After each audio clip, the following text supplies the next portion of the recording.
अस्सलाम वालेकुम नाजरीन। मेरा नाम है डॉक्टर मोहम्मद जाहिद एहसान और मैं हूँ फील्ड क्रॉप्स एग्रोनॉमिस्ट। आज हम बात करेंगे ग्वार के बारे में। ग्वार जिसे गवारा भी कहते हैं, ये तकरीबन 120 से 140 दिन की क्रॉप है। हम आज बात करेंगे कि इसको किस लिए काश्त किया जा सकता है, इसके लिए कौन सी सॉइल बेहतर बेहतर है, किस तरह की ज़मीन और किस तरह के मौसम में और किस महीने में इसको काश्त करना चाहिए, इसके लिए बीज कहाँ से मिलेगा, कितना इसका सीड रेट है, कितने केजी पर एकड़ इस्तेमाल होगा, इसके लिए खादें कौन सी इस्तेमाल होंगी, इसको पानी की क्या रिक्वायरमेंट है, इसके ऊपर कौन कौन से कीड़े हमला करते हैं और उनको कंट्रोल किस तरह करना है या उनका सदेबाप कैसे करना है, और इसके हमारी फसल को क्या फ़ायदे, हमारी नेक्स्ट अगली फसल को क्या फ़ायदे हो सकते हैं। तो मैं आपको बताता चलूं कि ग्वार एक बहुत ही इम्पोर्टेंट या ख़ास क्रॉप है, इसको आम ना समझा जाए। अगर हम इसके यूज़र्स या इस्तेमाल को देखें तो फार्मर ये इसको फॉडर के तौर पे भी इस्तेमाल कर सकता है, और इसको कवर क्रॉप हम कहते हैं कि ज़मीन को कवर करने के लिए खाली ना छोड़ा जाए, ज़मीन को कवर, जैसे हम जंतर को लगाते हैं इसी तरह इसको भी कवर क्रॉप के तौर पे लगाया जा सकता है। इसको ग्रेन के लिए, इससे दाने हासिल करने के लिए या बीज के लिए भी लगाया जा सकता है। इसको सब्जी के तौर पे भी लगाया जा सकता है, और इसको जिस तरह हम पीज या दूसरी मटर फलियों को तोड़कर बेचते हैं, जैसे कचनार की फलियां, इस तरह इसकी ग्वार की फलियां भी आप मार्केट में बेच सकते हैं और उससे आप बहुत अच्छा खासा मुनाफा भी कमा सकते हैं। तो इसको सब्जी या वेजिटेबल के तौर पे भी लगा सकते हैं। इसके अलावा ज़मीन के अंदर आपके अगर ज़मीन के अंदर नाइट्रोजन की कमी है या खादों की कमी है या ऑर्गेनिक मैटर की कमी है, ज़मीन बहुत कमज़ोर है, उसमें साल्ट का, नमकियात का प्रॉब्लम है, फसलें दूसरी फसलें अच्छी नहीं होती, तो उसमें ये बहुत अच्छी कवर क्रॉप और नाइट्रोजन फिक्सिंग क्रॉप है। ये नाइट्रोजन को हवा से फिक्स करती है, जैसे हम यूरिया खाद जिसके लिए इस्तेमाल करते हैं। अगर यूरिया की कमी है तो आप इसको भी, ग्वार को भी एज यूरिया के तौर पे लगा सकते हैं। ये यूरिया फिक्स करेगी और इसके बाद वाली जो फसल आएगी उसकी ग्रोथ और उसकी पैदावार बहुत अच्छी होगी। तो इंडस्ट्री में अगर हम देखें तो इसका ग्वार गम इस्तेमाल होता है। इसकी गम इतनी स्ट्रांग होती है कि जो बहरी जहाज है समंदर के अंदर चलते, उनके जो उनकी फिक्सिंग के लिए, जॉइंट्स की फिक्सिंग के लिए ग्वार का गम इस्तेमाल होता है। इसके बाद कॉस्मेटिक्स में, जैसे कि हमारी कॉस्मेटिक्स ब्यूटी इंडस्ट्री है, उसके अंदर ये बहुत ज़्यादा इस्तेमाल होती है। तो इसके बहुत सारे फ़ायदे हैं।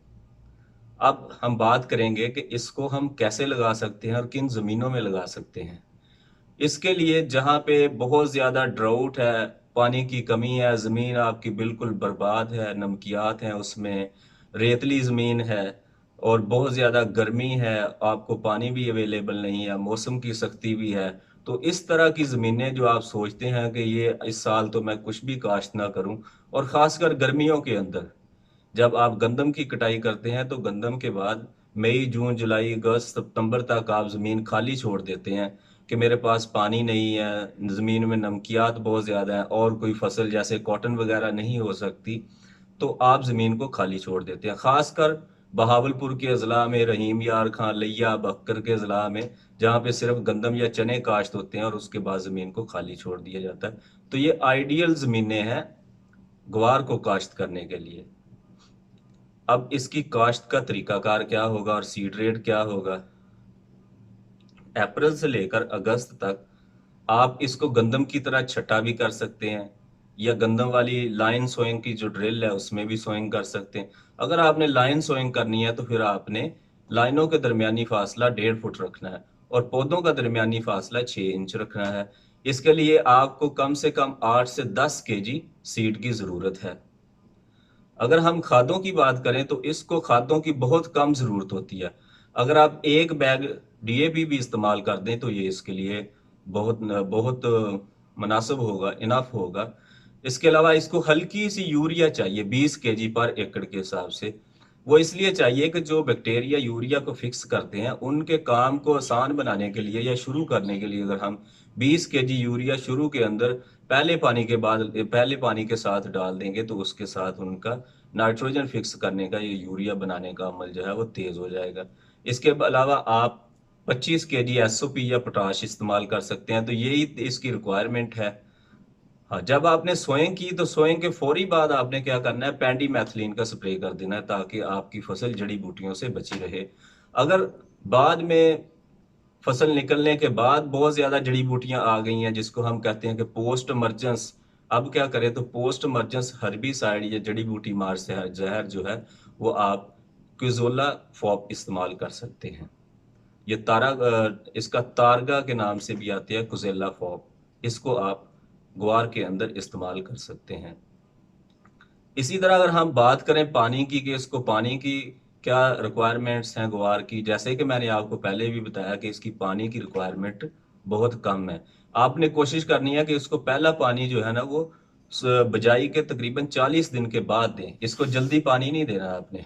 उसके बाद दूसरा पानी जो है वो फ्लावर, जब इसके फ्लावर शुरू हो, जो तकरीबन 60 से 70 दिन के दरमियान इसकी फ्लावरिंग शुरू हो जाती है, तो तब आपने इसको दूसरा पानी देना है।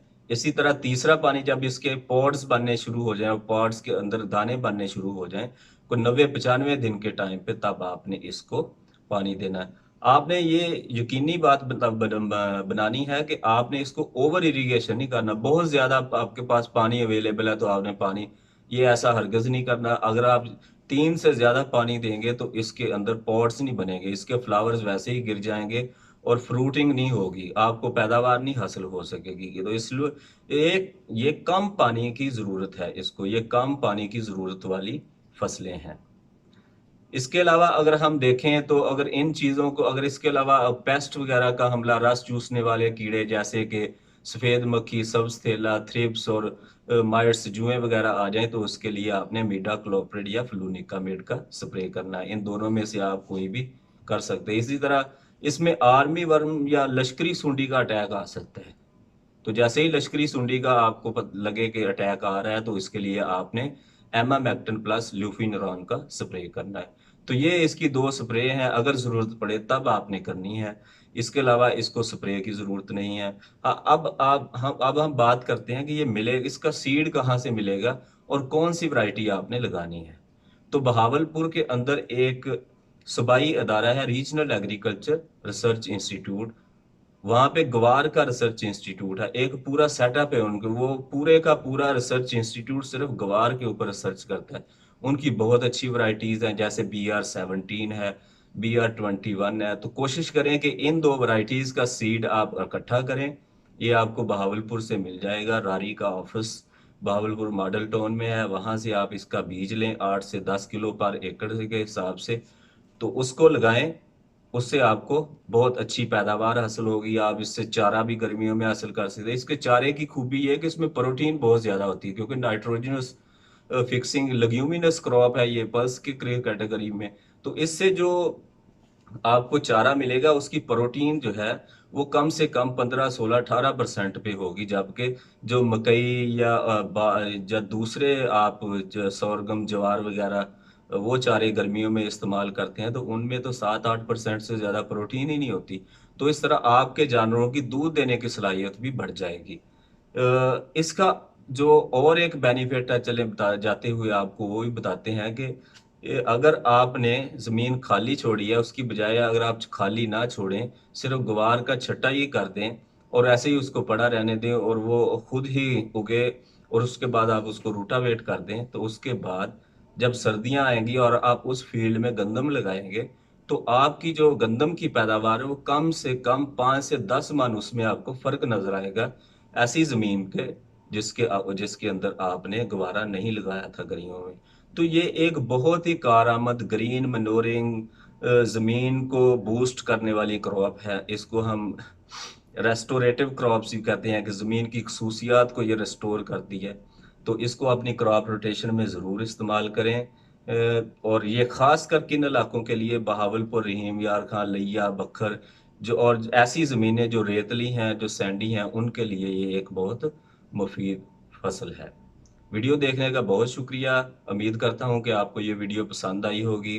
अगर आपको इस तरह की और इंफॉर्मेटिव वीडियोस, कोई ख़ास ऐसा टॉपिक जिसके बारे में आप जानना चाहते हैं, आप उसके लिए कमेंट भी कर सकते हैं।